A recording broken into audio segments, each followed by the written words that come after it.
Om Swastiastu. Yang saya hormati Bapak Dr. Inyomantika MSI sebagai pengampu mata kuliah IPA masa depan, dan yang saya cintai rekan-rekan S2 Program Studi IPA Undiksa. Perkenalkan, saya Nikomang Sopis Yustiti, NIM 2023071008, kelas 1B Denpasar. Di sini saya akan mempresentasikan sebuah tesis yang berjudul Is Crime Hereditary? An Analysis of Biological Ideas from Eugenics to the Human Genome Project, yang artinya apakah kejahatan hereditas, analisis gagasan biologi dari eugenika sampai ke proyek genom manusia. Tesis ini adalah hasil karya dari Sin Ying Tong pada tahun 2020. Adapun latar belakang dari tesis ini adalah filsuf Yunani kuno Aristoteles menyatakan kesamaan orang tua dan anak-anak mereka terbatas pada karakteristik fisik. Kemudian Plato menyatakan anak-anak diciptakan melalui jiwa yang tidak berkematian dari orang tua. Eugenika adalah gagasan untuk meningkatkan kebugaran biologis umat manusia, baik dengan menghilangkan ciri-ciri inferior atau mendorong perkembangan ciri-ciri yang diinginkan. Kebijakan eugenika ini bertujuan mengurangi kecenderungan terhadap kejahatan dan terbukti bermanfaat bagi masyarakat secara keseluruhan. Hubungan eugenika dan kejahatan.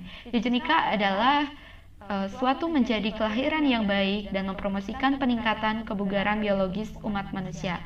Kejahatan adalah setiap perilaku yang dapat dihukum yang dianggap berbahaya dan menyimpang dari standar sosial dan budaya di suatu negara. Dalam hal ini adalah Amerika Serikat dan periode waktu tertentu. Jadi hubungannya adalah eugenika ini memperlakukan kriminalitas atau kejahatan sebagai sebuah penyakit dan bukan sebagai respon terhadap keadaan. Sejarah biologi, eugenika, dan kriminalitas. Jadi sekitar tahun 1800, teori biologis kejahatan menampilkan dirinya sebagai produk dari pencerahan abad ke-18. Nah, pada tahun 1800 tersebut, Benjamin Rush mendefinisikan bahwa kejahatan dan kegilaan sebagai penyakit mental adalah indikator dari keberdosaan.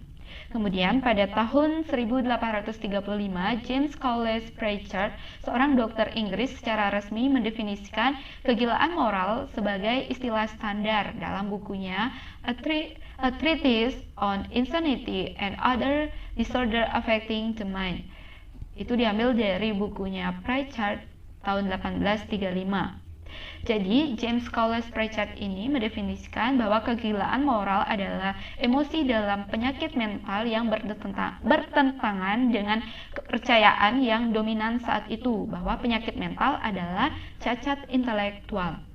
Pada akhir abad ke-20, teori konstitusional muncul kembali dalam literatur ilmiah, khususnya dalam karya Profesor Harvard James Wilson dan Richard Herrnstein, serta psikolog Inggris Hans Eysenck yang mengidentifikasi kriminalitas dalam istilah neurofisiologis menggunakan kepribadian.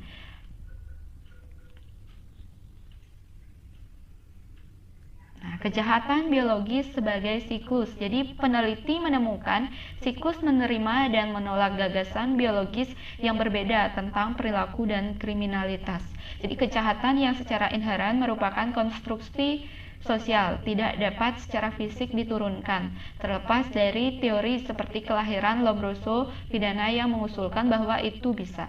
Kejahatan tidak membawa satu definisi yang konsisten dari waktu ke waktu dan ruang geografis, dan tidak ada teori biologi tunggal tentang kejahatan yang mampu mengatasi masalah ini.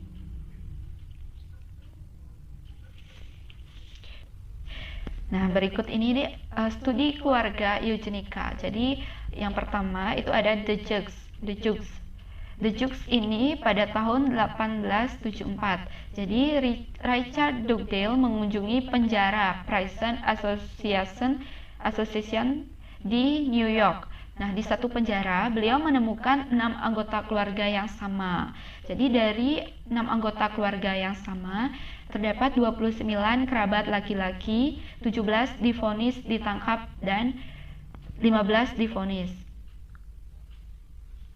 Jadi 6 anggota keluarga yang sama itu disebut dengan the Jukes. Jadi dalam hal ini kejahatan itu didefinisikan turun-temurun dari darah keluarga, karena dalam hal ini ditemukan dalam suatu penjara ternyata banyak yang merupakan sedarah.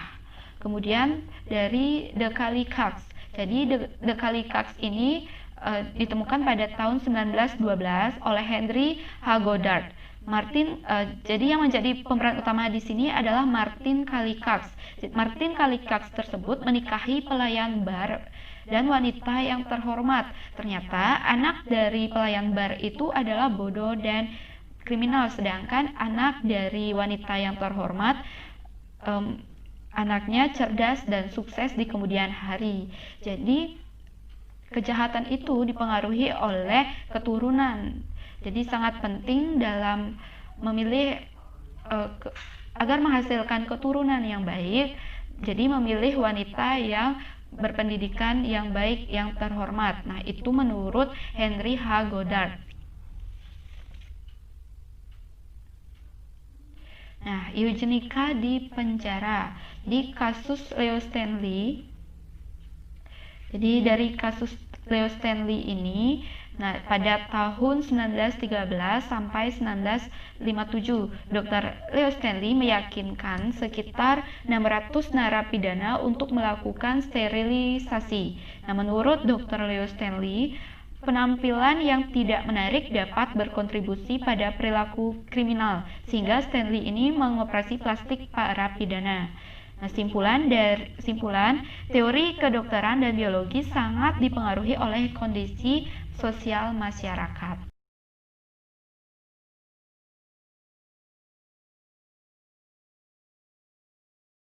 Kejahatan dan gadis remaja.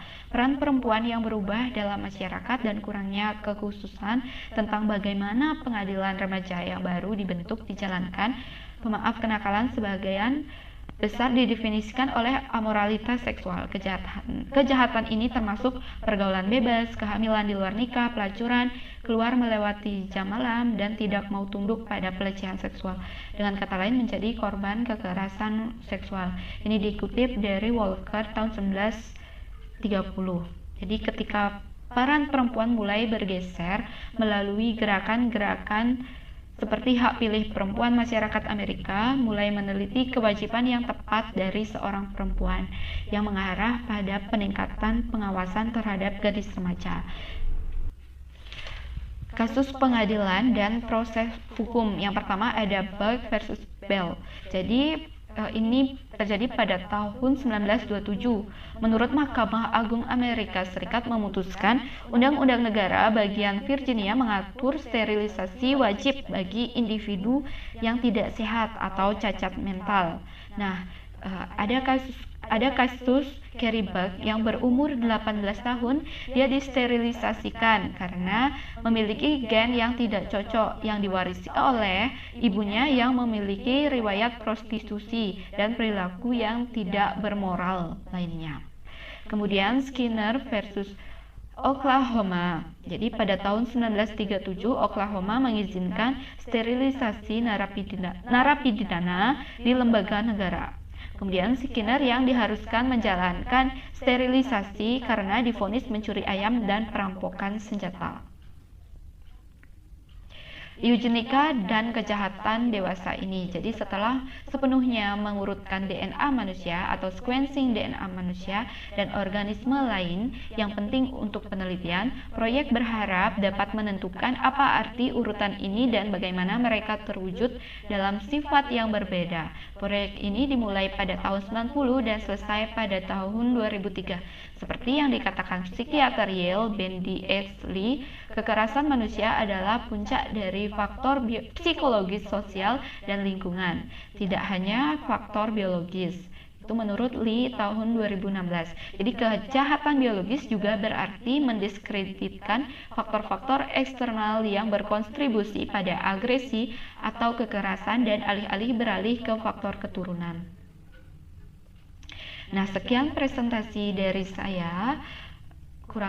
Jika ada yang salah, mohon maaf, dan saya tutup dengan Parama Santi. Om Santi Santi Santi Om.